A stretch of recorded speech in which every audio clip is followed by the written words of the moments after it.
Olá pessoal, sejam bem-vindos a mais uma aula do Newbie Mais sobre hipoteca, penúltima aula sobre hipoteca. Nesse momento, nós vamos falar uma coisa bem do dia a dia, né, dos serviços notariais registrais, serviços registrais, né, e também da atividade do advogado, que é analisar o registro da hipoteca.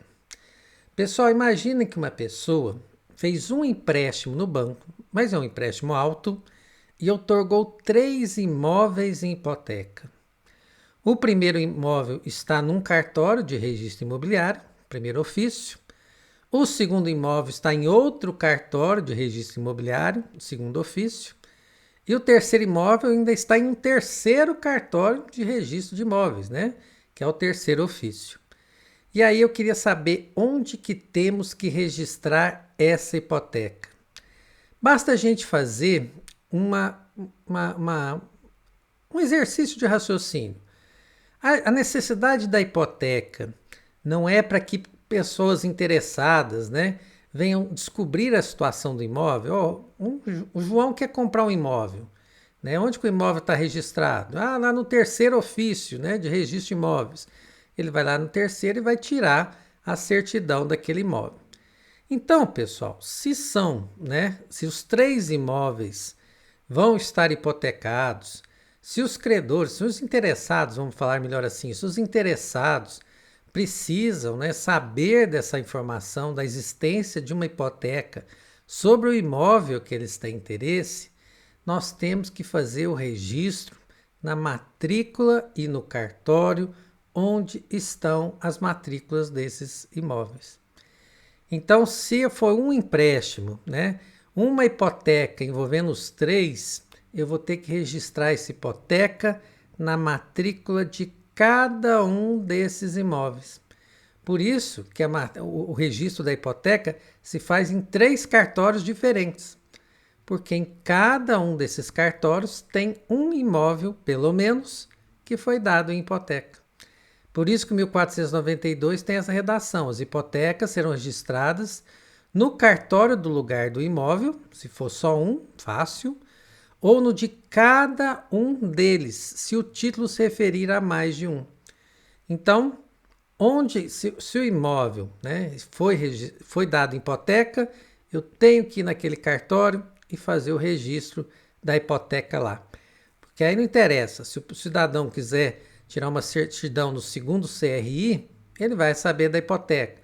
Se ele quiser tirar uma certidão no primeiro, ele vai saber da hipoteca. Se ele quiser tirar uma certidão no terceiro, ele vai saber da hipoteca. Faz sentido, né? Então a gente protege todas as pessoas, né, de boa fé que pedirem essa certidão.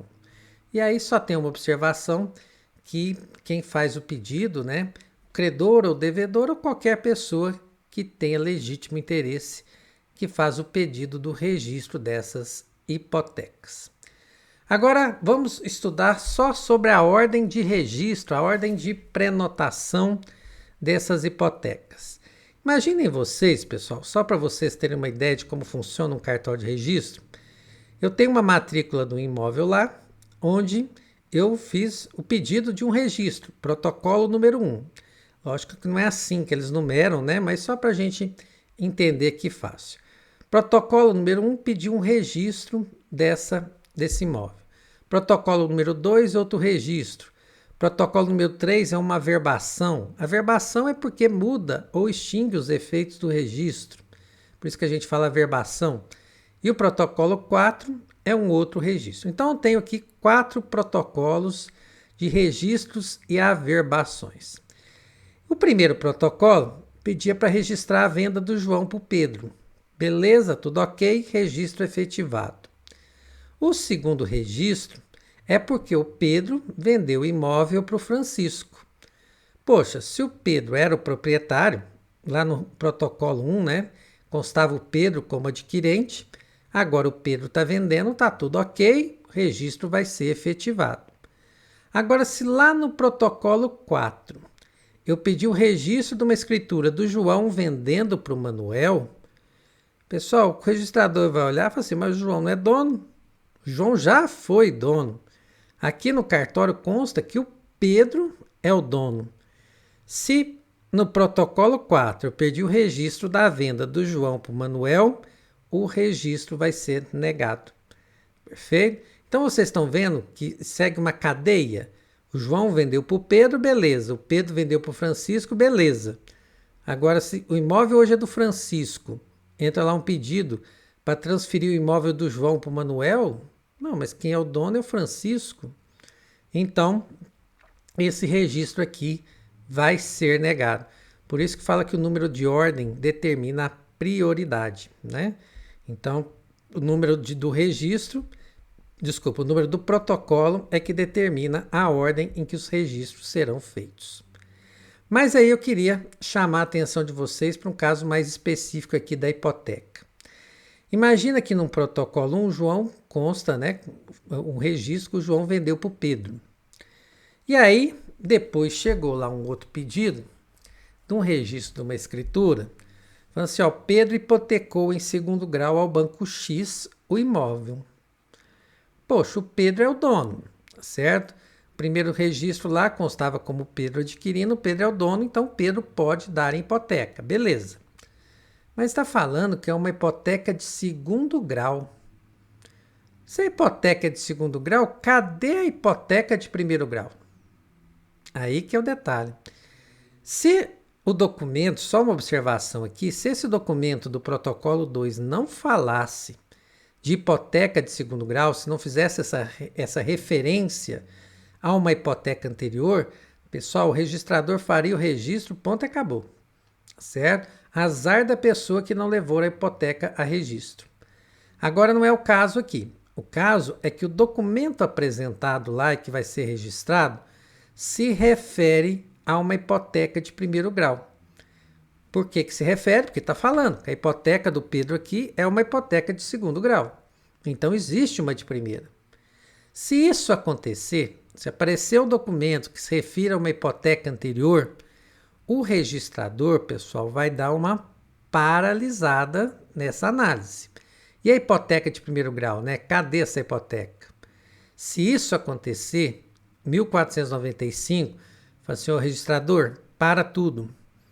Espera 30 dias para o interessado apresentar a escritura da hipoteca de primeiro grau. É isso que você deve fazer. Pisa no freio, fala lá para a pessoa que apresentou, né, no protocolo 2, assim, ó, nós vamos ter que aguardar 30 dias para ver se o interessado apresenta a documentação da hipoteca de primeiro grau. Se por um acaso essa hipoteca não for apresentada nos 30 dias, aí, meu amigo, direito não socorre a quem dorme. O registrador vai fazer sim o registro da hipoteca de segundo grau tranquilamente. Agora, opção número 2. Se nesses 30 dias o interessado apresentar a documentação, né, a escritura da hipoteca que seria de primeiro grau, aí, pessoal, vai fazer um protocolo novo, vai registrar primeiro a hipoteca de primeiro grau e depois faz o registro da hipoteca de segundo grau. Vou repetir, certo? Vou repetir para ficar bem claro. Então, imaginem vocês, foi apresentar, o Pedro é dono do imóvel, foi apresentado lá no registro um documento que o Pedro fez uma hipoteca de segundo grau, mas não tem a hipoteca de primeiro grau, não foi registrado. E aí o registrador, o que vai fazer? Vai paralisar, fala assim, opa, peraí, eu vou esperar 30 dias para o interessado apresentar a documentação da hipoteca de primeiro grau. Se ele não apresentar, direito não socorre quem dorme, eu vou fazer o registro da hipoteca de segundo grau e ela vai ficar valendo como se fosse de primeiro grau, certo? Ela vai ter a preferência. Agora, se a pessoa interessada apresentar a hipoteca sim, certo? Aí então faça o registro da hipoteca de primeiro grau e ela tem preferência sobre o registro da hipoteca de segundo grau que vai ser feita depois. Perfeito? Então, prazozinho de 30 dias. Repetindo, Roberto, se o protocolo 2 lá, o Pedro hipotecou em segundo grau, Se não falasse segundo grau, o registrador faria o registro ó, de boa e não teria nada que poderia modificar isso depois. Certinho? Então, isso que é a ordem dos registros. Existem outros artigos, 1495 a 1498, pessoal, mas eu não vou tomar tempo de vocês não, porque todos já foram explicados em aulas passadas, tá bom? Então, sobre o registro da hipoteca, o que realmente era importante eu falar aqui para vocês são esses dois detalhes. Grande abraço, pessoal!